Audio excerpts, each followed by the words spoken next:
G'day, Tom Garriman, Sales Representative at Apex Results Realty located in Burlington, Ontario. I operate from Grimsby through to West Mississauga. In several posts I've done, I have talked about improving your property, renovating, I've talked about energy efficiency, and in that, sometimes you're going to have to use, not always, but in some cases, a contractor. If you're doing a major renovation, if you are doing repair work to the foundation of your property, if you're digging out, replacing weeping tile, if you're changing a septic system, cisterns, digging a well, or other large projects, most of us are going to end up using a contractor. Okay, buyers, you're looking at that property, it's attractive, but the kitchen's dated. You can help, but usually you're going to need a contractor. Sellers or potential sellers in 5 or 10 years. You're looking at a project around the house and you're saying this is big. You know what? People can do things like replace the roof on their own. They can fix their own foundation.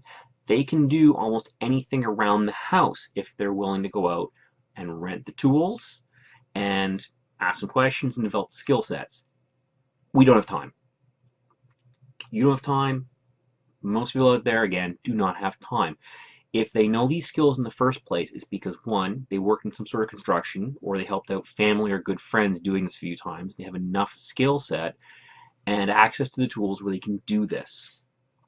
That's not all of us. So, contractors. Now, anytime you're going to get work done around your property, I recommend getting two or three quotes from contractors. How do you find a contractor? Easy. Google. The telephone book is an awesome one in the old days. Not as good today, but you can still go looking there. A big one, referrals. Talk to people you know. Ask around. Have you ever had this done? Social media is not a bad choice either these days. You post up a question, people will get back to you very quickly. Oh, hey, you've got a bathroom you want done. I used this company a while ago, and they did a really good job for me. Now, be aware, if you're getting a referral, if you're living in a $250,000 property, and you know somebody, a co-worker, or somebody in the same business, whatever, and their property is worth $500,000, they may have spent more on it. They may have different finishes, and the contractor may be of a different quality than you. I don't want to say you don't necessarily need, but it may be somebody who is high end. You may have an attractive starter. I may not want to have one of those shower stalls installed with, let's see, I think it was 15 shower heads. So you have an all-around sort of rainfall experience as you're showering. You may not want that. You may simply want the old shower from the 70s ripped out, new drywall put in, and tile with one shower head. That's going to cost differently. So, suggestions. Source them. Do some research. The internet exists today for a reason. Everyone uses it. It's very popular. Do some digging. Take a look. A lot of people have positive and negative comments. Call them up, have them come in. Now, if a contractor comes through your property, and I've seen this recently, and they leave the high quality brochure behind, and it's a glossy finish, and to do the 3-piece bathroom, it's going to cost you $21,000. I do recommend, if your property is worth $300,000, that before you have that work done for just a basic reworking of the same facility, not massive upgrades, I would recommend that you get more than one quote. Always get more than one quote. Make sure, however, you're comparing apples to apples. If one contractor is quoting putting marble everywhere and the other one is going to use laminate type product, it's not the same. Make sure the criteria are the same. Make sure that what your expectations are set, and find out what they're telling you.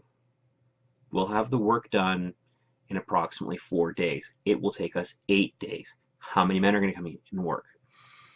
Do they require, more men? Is it staggered? We have different trades coming in over that time frame. Electricians, plumbers, tilers. Now, depending where you live and what you're having done, because I'm going to add to it now. If you are in an apartment or a townhouse, check with the board. What are the rules for construction? Apartments have gotten very restrictive. So if work is only allowed between the hours of 9 and 4, you need to pass that on to whatever contractor you're looking at using.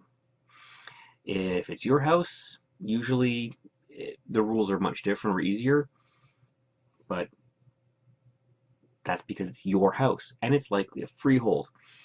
Now, I have heard of 1 or 2 communities where they are strict about sort of vehicles that are going through. They don't want heavy construction equipment going through at all times of the day.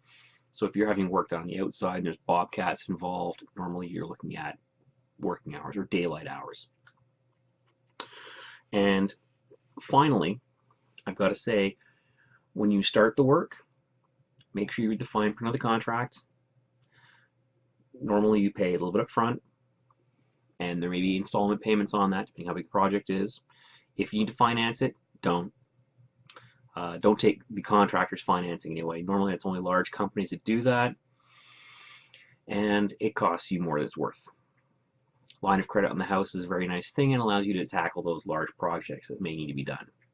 So if you are going to go out and you're doing something, you're taking a look at the efficiency of the property you've moved into, and you're going to be here for 30 years. You want to increase that efficiency a great deal now because you'll reap the benefit over 25 years. Get the quotes. Ask around. Get the right work done. Get the work done so that you're comfortable with it. Make sure terms of reference and everything else when you talk with the contractor are clearly laid out. See the materials, ask to see some samples, take the time to make the decisions, find out all the costs up front, ask about potential cost overruns, and make sure everything is lined up nice and smoothly. So if you're taking that old kitchen you've got and you're going to renovate it to the kitchen you've always wanted, or bathrooms, or you're finishing the basement, making your property more energy efficient, fixing deficiencies or problems that have come up, placing the roof.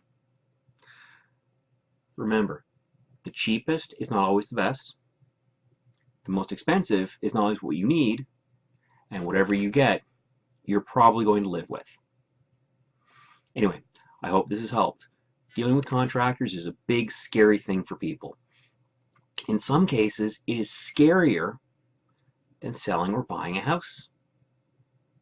So remember, keep all that in mind. Take a deep breath.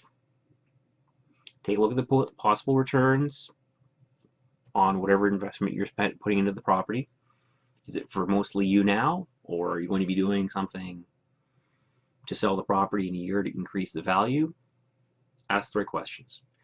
And on top of all of that, as you're going through the whole process and taking a few weeks of doing some digging and research, making sure the contractor you're dealing with knows what materials you want to have used and has a layout, and you've seen some other work of theirs and you're comfortable with it and you're okay dealing with the cleanup, on top of all of that, the most important thing you can do is remember, always stay positive.